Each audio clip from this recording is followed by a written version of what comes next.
Hey everyone and welcome to the Guinea Cast. Olwajjo lwenasoose okulaba abavubuka nga balwanira abayimbi. Babadde ku nsonga za Lutalo ne Pallaso eyabireese ng'agamba okuva mu 2008 Lutalo lwe yakubira kapapala paka kati mbu akyakuba bintu bye bimu. Nabaddewo era ne bansaba njogere ku nsonga eyo naye natidde kubanga nze siri bokisa naye kansuubire nti ke kaseera tubeere nga tumaliriza ensonga eno once and for all. A reality we talk about. To be honest, oyina ennyimba za Pallaso mmeka era oyina ennyimba za Lutalo mmeka ku ssimu?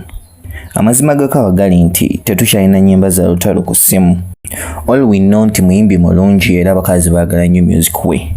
Kino ekintu tukiggyemu obusungu naye ffenna tuyiga mu ngeri za njawulo.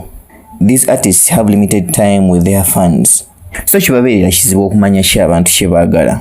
Gwe weetegereze nnyo olowooza Pallaso w'amaaso mu 2013 we yatutumukira ennyo y'omu n'owakati mu 2023. Otimbuuza nze personally ng'omuntu wekkiririzaamu nja kugamba eyo concert it is okay kuba Lutalo alina byansinga. Lutalo ansinga mbyemabega musinga mbigenda mu maaso. If you compare the trend yajja akyusa era abamu tulowooza nti ne Lutalo asobola okukyusa n'asingako ku kino kya delivery nga kati.